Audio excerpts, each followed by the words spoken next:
No! Pero, yes!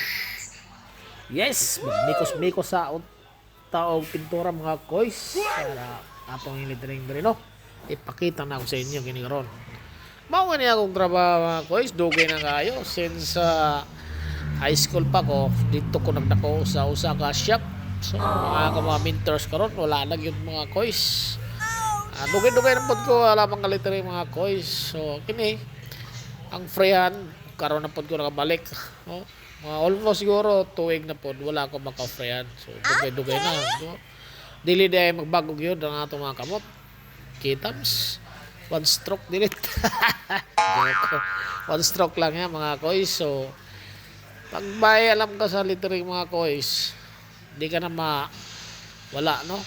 Alam mo na yung mga saan ikot, paano ikutin ang brush mo. One stroke lang, igo na siya, kita na nimo ang letter. So dapat tibalog yun ka, proportion lang sa letters o ang mga style ani. Yun mga koys, dili pa di ay kurog ang akong pulso. Okay pa di ay. Dugay-dugay na yun mga koys, nawa ko mga tira o mga sama ni no. Freehand lettering gamit ang atong brush. Pagkadugay na ng brush ni mga koys, almost 4 years na ni, pero ang agi murag bago pa gyud no.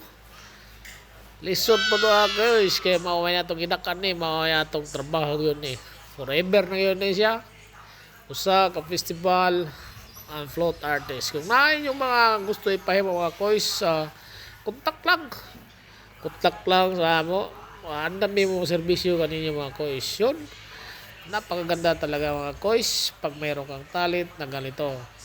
Mabuhay po tayong lahat. Sa naalala ko mga padi, mga koys, lahat ng mga customer ko ay gusto yung mga trabaho ko. So, yun. Nagandahan sila sa mga sulat kamay ko. Gaya nito. Gusto nila yung freehand. Kaya, yung freehand ko, since high school, nagpa-freehand ako hanggang nagkolehiyo ako. Doon ako lumaki sa shop. So, yun. Di mo talaga malimutan yung mga yung mga trabaho mo, yung style style mo. Paano hawak ng brush, stroke mo. Oh.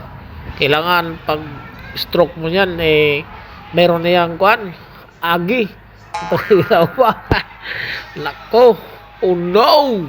Pero yeah. Napakagwapo sa mga koys ng mga trabaho. Hindi yun natin makalimutan kay mao namin niya itong trabaho yun, no? Natural na nila sa itong mga koys. So, di rin ito ako itong mga koys. Hangtong sa sunod, observare lang namin yung akong mga post mga koys. Kung nagustuhan nyo ang trabaho ko, paki-like naman at share para may makita naman ng iba. Oh yeah! No! Bahala mo diya!